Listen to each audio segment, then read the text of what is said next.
Online ठगी नेपालमा यो शब्द आजकल कति धेरै सुनिन्छ होइन?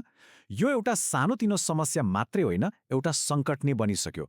आज हामी यही डिजिटल धोकाको जालोबारे कुरा गर्नेछौँ र सबैभन्दा महत्त्वपूर्ण कुरा, यसबाट कसरी जोगिने भन्ने उपाय पनि खोज्नेछौँ।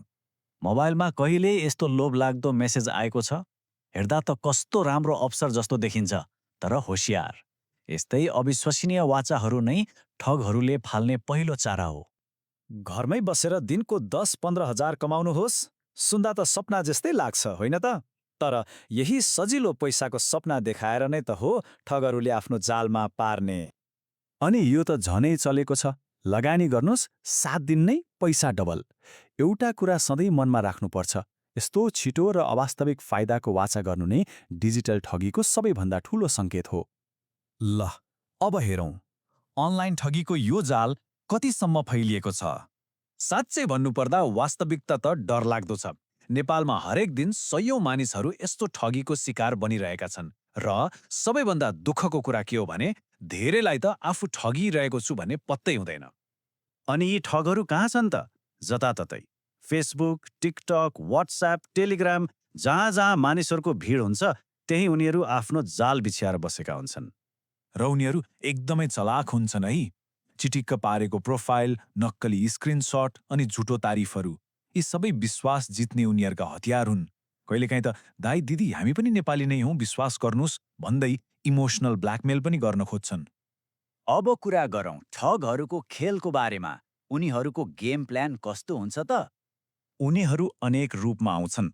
कहिले लाइक वा शेयर गरेर पैसा कमाउने अनलाइन कामको अफर लिएर, कहिले क्रिप्टो वा फरेक्स ट्रेडिङको गुरु बनेर, त कहिले फिक्स्ड रिटर्न दिने लगानीको योजना लिएर। तर यी सबै केवल जालमा पार्ने आकर्षक बहानाहरू मात्रै हुन्। उनीहरूको सबैभन्दा खतरनाक चाल हो ट्रस्ट ट्र्याप, अर्थात् विश्वासको पासो। सुरुमा के गर्छन् भने थोरै लगानी गराएर छिटै पैसा फिर्ता दिन्छन्।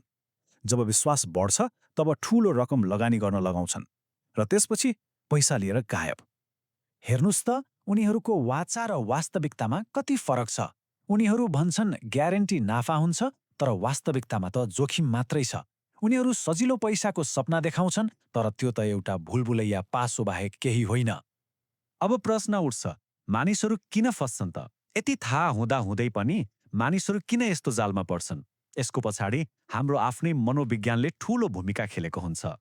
किनभने ठगहरूले हाम्रो मानवीय कमजोरीहरूलाई नै आफ्नो हतियार बनाउँछन्। जस्तो कि आर्थिक तनाव, छिट्टै धनी बन्ने लोभ, पैसाको बारेमा पूरा ज्ञान नहुनु अनि अरूले कमाइरहेका छन् म मात्रै छुट्ने भएँ भन्ने डर। उनीहरूले खेल्ने भनेकै यिनै कुराहरूमा हो। ल, अब सबैभन्दा महत्त्वपूर्ण कुरा गरौँ, सुरक्षित रहने उपाय। यो डिजिटल धोकाबाट आफूलाई कसरी बचाउने त? आउनुहोस् एउटा डिफेन्स चेकलिस्ट हेरौँ। पहिलो कुरा, सजिलो पैसा भन्ने शब्द सुन्ने बित्तिकै शङ्का गरिहाल्नुहोस्। दोस्रो, ग्यारेन्टी नाफाको वाचामा कहिल्यै विश्वास नगर्नुहोस्। तेस्रो, नचिनेको मान्छेलाई पैसा पठाउनु अघि 100 पटक सोच्नुहोस्। चौथो, कुनै पनि कम्पनीको कानुनी दर्ता र लाइसेन्स छ कि छैन पक्का गर्नुहोस्। पाँचौं, कुनै पनि अवसरबारे निर्णय लिनु अघि परिवारसँग सल्लाह गर्नुहोस्। अनि अन्त्यमा, अहिले नै मौका नगुमाउनुहोस् भन्ने जस्ता दबावलाई ठाडै नै भन्नु। अब यो सबै कुराको मुख्य सन्देश के हो त? अन्तमा एउटा कुरा छ जुन हामीले कहिल्यै बिर्सनु हुँदैन। यो भनाइलाई सधैँ मनमा राखौँ, छिटो कमाएको पैसाले प्राय ढिलो ढिलो रुवाउँछ। यो एकछिनको लोभको नतिजा हो जुन जीवनभरको पछुतोमा बदलिन सक्छ।